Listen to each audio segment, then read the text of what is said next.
Warehouse construction project plan. In this video, I'm going to talk to you about some cool, amazing concepts that will be so pertinent to your project, and I know you're going to love. I'm not even going to invite you to stay on this video because I already know you're going to stay, because warehouses, prefab, pre-kitting, using the trades warehouses, queuing areas for logistics are amazing ideas, and we're going to share that in this video.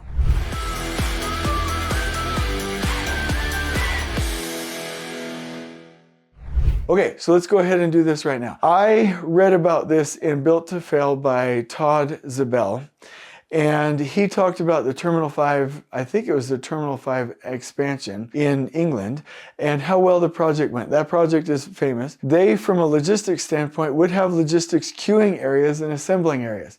And that's the kind of the first place where I picked up on this information. And then I started to understand the importance of logistics and queuing from the water spiders concept when I went to Japan on the lean study trip. Now this has morphed into an amazing concept for me.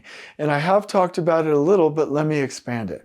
Doing more in the warehouse is beautiful. I've already talked about prefabrication and the fact that when you do prefabricated rooms, pods, kitting, overhead corridor racks, head walls, so the detailing and coordination and construction up further into the stream to where you can find and resolve problems before it impacts the work. I love it. Sometimes pods don't pencil out, so sometimes you have to do not prefabricated pods, but actually room kitting, where you pre-cut and kit and bring out in bins the pre-cut and the exact list of parts, or the exact quantity of parts, in bins and in rolling carts, something that's easy and frictionless for the workers, okay?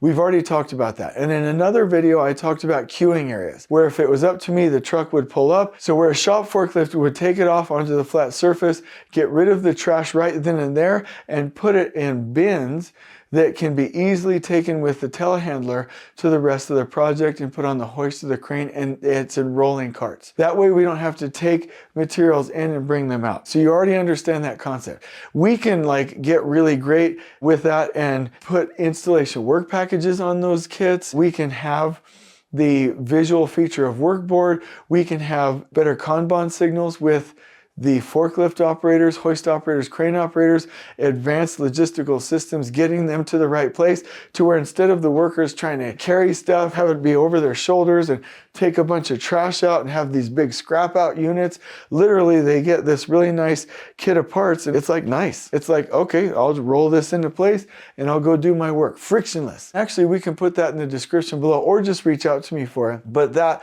water spider logistics role, I've completed and gotten the standard work and the role scorecard for that whole position. Okay, so check that out. This would be advanced logistics. It would completely revolutionize construction. But sometimes we don't have the ability or the space to do that on site. Why would we not do that at our trade partners' warehouses and literally do the same thing where they receive their deliveries there? I know some of you already do some of that, but then we bring these out pre-kitted and pre-cut so that when we bring out the deliveries, it's by zone and exactly what the workers need, frictionless. And then here's the deal. Let's say somebody gave me a magic wand, and I learned this mostly from High Street and from Hensel Phelps doing their lift drawings and from Kevin Rice. But let's say they had their design models which took care of the overall system, the integrated systems. But what if from a flow standpoint, designers on buildings started to do it phase by phase, zone by zone, and the details weren't the entire batched areas, but the details were literally mechanical, electrical, plumbing, architectural, structural, but by zone. And then you would actually already accomplish the lift drawing right then and there, and you would have the drawings for those zones, and when you brought out deliveries, it would be according to those drawings. That's 2075 type blue skies thinking.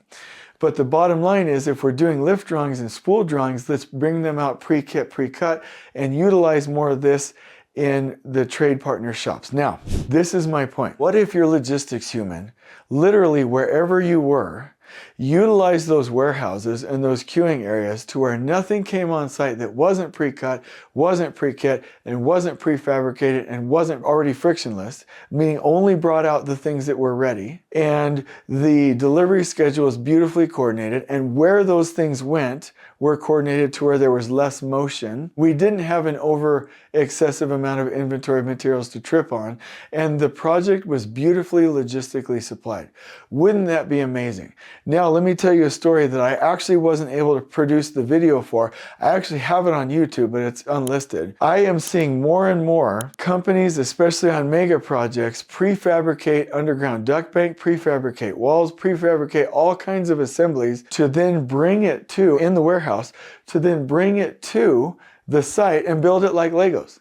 And here's the best part. Paul Akers 2-second lean. A lot of times people in construction are like, I can't do it because we're out in the field. Well, guess what? Now most of our work is in a warehouse, and we can Paul Akers 2-second lean that entire facility and have fun with it and make sure that it's beautiful and remarkable. I'm seeing this more and more, and this is definitely where we need to go. Even if your next job doesn't require it, do it. Do something like that. Get a space, get a little warehouse, your project can afford it, and do some of this, or with the trade partners, fine. See how much easier life is, and then call me back. And then it will grow from there. They do this. We're a lot lately bragging about how fast China can build things. They're doing a lot of this. In addition to having a lot less bureaucracy, they are doing a lot more pre-kitting and a lot more prefab. I'm going to put this into a blog post for you, and I'm going to link you to some other really cool logistical information and podcast episodes and videos. I hope you've enjoyed this video. On we go.